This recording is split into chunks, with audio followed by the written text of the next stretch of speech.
मध्य प्रदेश के गृह मंत्री नरोत्तम मिश्रा ने अब बाबा कालीचरण की गिरफ्तारी पर ऐतराज जताया है। नरोत्तम मिश्रा ने कहा कि राज्यों की पुलिस के प्रोटोकॉल का उल्लंघन है। अगर कालीचरण को नोटिस देते तो वो पेश हो जाते। साथ ही नरोत्तम मिश्रा ने कहा कि हमारे डीजी छत्तीसगढ़ की पुलिस प्रमुख से अपनी आपत्ति भी दर्ज कराएंगे। इस वक्त की बड़ी खबर आ रही है मध्य प्रदेश से। मध्य प्रदेश के गृह मंत्री नरोत्तम मिश्रा ने कालीचरण की गिरफ्तारी पर आपत्ति जताई है। उन्होंने कहा कि पुलिस प्रोटोकॉल का उल्लंघन हुआ है और इस मामले में मध्य प्रदेश के डीजी छत्तीसगढ़ पुलिस के डीजी से आपत्ति भी दर्ज कराई।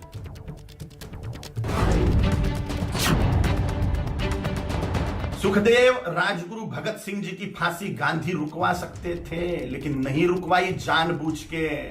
इसलिए तिरस्कार करता हूं मैं गांधी का। कि जब सब अग्रीमेंट हो गया कांग्रेस से, गांधी इरविन एग्रीमेंट 1931 का, तो गांधी जी फिर बाहर जाकर वापस आए कि भगत सिंह को की जिंदगी बचा लीजिए, उनको फांसी पे मत चढ़ाइए।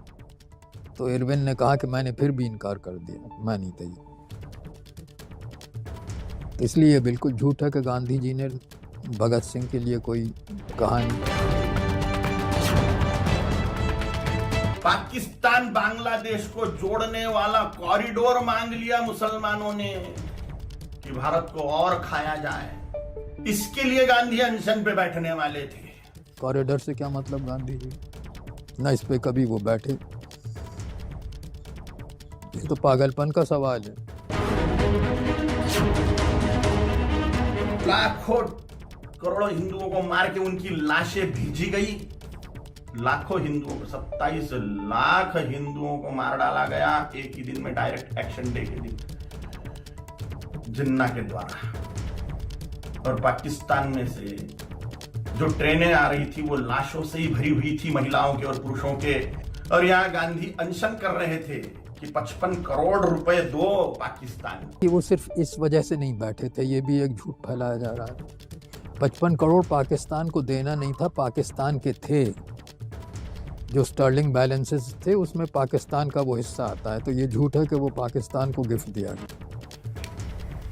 तो जिस तरीके से आपत्तिजनक बयान कालीचरण ने दिया था उसका खंडन पूरी तरीके से इतिहासकार ने किया। उन्होंने बताया कि कैसे वो गलत तथ्यों को पेश करने की कोशिश कर रहे हैं। लेकिन अब चूंकि बाबा कालीचरण की गिरफ्तारी हो चुकी है, इस पर अब सियासत भी शुरू हो गई है। मध्य प्रदेश के गृह मंत्री यानी कि नरोत्तम ने जिस तरीके से इस पर आपत्ति दर्ज कराई है वो हम आपको सुनाते हैं। उन्होंने कहा क्या कुछ है।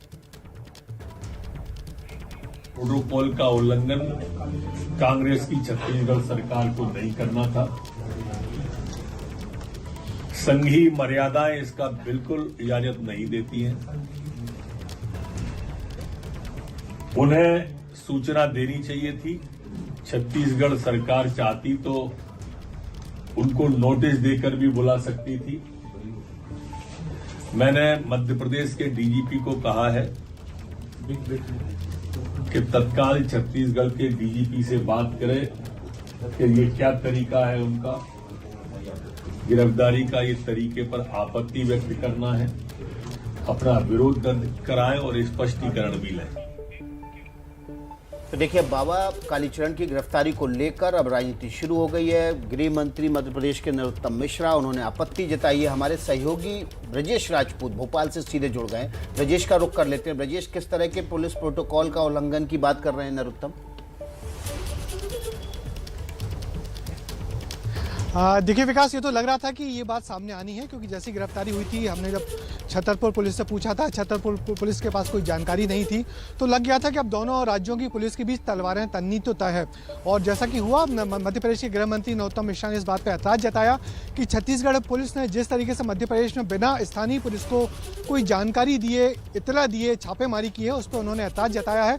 और साथ साथ उन्होंने कहीं ना कहीं कालीचरण के प्रति थोड़ा एक सॉफ्ट रुख अपनाते हुए कहा कि यदि कालीचरण को नोटिस दिया जाता तो वो खुद अपने आप में रायपुर पुलिस के सामने पेश पेश हो जाते। मगर जिस तरीके से बिना सूचना दिए उनको तड़के सुबह 4 बजे उठा के ले जाया गया है, और ना तो छत्तीसगढ़ की पुलिस ने आने के पहले इत्तला दी मध्य प्रदेश पुलिस को, और ना ही जब गिरफ्तारी की उसके बाद इत्तला दी, तो इस पर उन्होंने ऐतराज़ जताया। कहा कि मैं अपने मध्य प्रदेश पुलिस के प्रमुख डीजीपी से कहूँगा कि वो छत्तीसगढ़ पुलिस के डीजीपी से ऐतराज़ जताए कि ये नहीं होना चाहिए, पुलिस का प्रोटोकॉल ऐसा नहीं कहता। और असल बात यही है कि जब भी किसी राज्य की पुलिस किसी दूसरे राज्य में आती है तो प्रोटोकॉल कहलाता है कि किसी अपराधी को जब या तो अरेस्ट करती है या अरेस्ट करने के पहले या बाद में इत्तला जरूर देती कि हमने यहाँ से अपने संबंधित अपराधी को उठा के ले जा रहे हैं। मगर इस मामले में ऐसा नहीं हुआ। मगर इस पक्ष का एक दूसरा पहलू भी है। दूसरा पहलू ये है कि जिस तरीके से मध्य प्रदेश पुलिस को कानों कान खबर नहीं हुई, तो ऐसा लग रहा है कि मध्य प्रदेश पुलिस अपने आप की पिटाई महसूस कर रही है, या अपने आप को नीचा देख रही है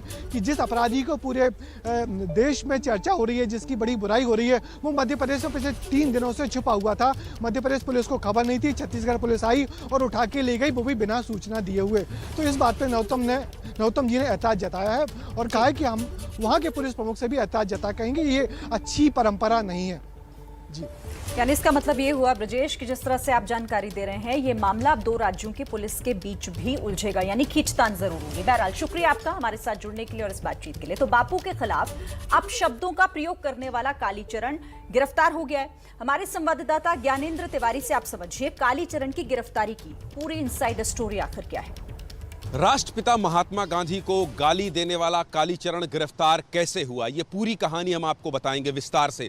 दरअसल जिस तरह से कालीचरण के गिरफ्तारी के ऊपर दबाव बन रहा था, उससे छत्तीसगढ़ पुलिस के ऊपर भी दबाव बना और छत्तीसगढ़ सरकार के ऊपर भी दबाव बना। कालीचरण ये बयान देने के बाद, धर्म संसद में महात्मा गांधी को गाली देने के बाद वो छत्तीसगढ़ रात को ही छोड़कर भाग गया था। लेकिन उसके बाद FIR दर्ज की गई और जब ये सवाल उठने लगा कि FIR दर्ज होने के बाद भी कालीचरण पुलिस की गिरफ्त से बाहर क्यों, तो पूरी पुलिस के तरफ पुलिस के ऊपर चौतरफा दबाव बढ़ा और दबाव बढ़ने के बाद पुलिस ने अलग अलग टीमों को गठित किया और गठित करने के बाद मध्य प्रदेश और महाराष्ट्र छापेमार कार्रवाई के लिए पुलिस को रवाना कर दिया गया। और उसके बाद जब दबाव लगातार बढ़ता गया, ABP न्यूज़ ने सवाल उठाया कि आखिर गिरफ्तारी क्यों नहीं। उसके बाद पुलिस ने धाराएं बढ़ाई और धाराएं बढ़ाने के बाद पुलिस लगातार छानबीन करती रही। कालीचरण यहां से जाकर खजुराहो छिप गया था और खजुराहो में जाकर उसने एक गेस्ट हाउस किराए में लिया था और गेस्ट हाउस को चेकआउट इसलिए नहीं किया था कि जब कालीचरण को गिरफ्तार करने पुलिस आए तो पुलिस को यह पता चले कि कालीचरण इसी गीतांजलि गेस्ट हाउस में है। लेकिन वो 25 किलोमीटर दूर किसी एक प्राइवेट व्यक्ति के यहाँ जाकर के मकान में छिप गया था कि पुलिस आए तो उसे पता न चले।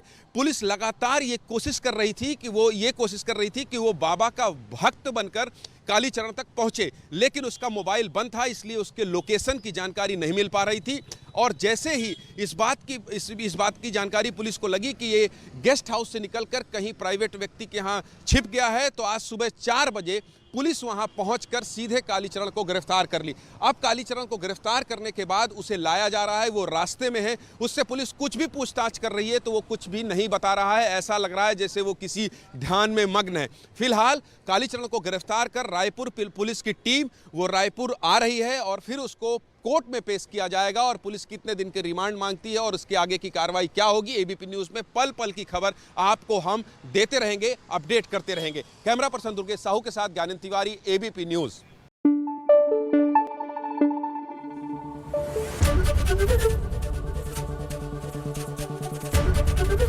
ABP न्यूज़ आपको रखे आगे।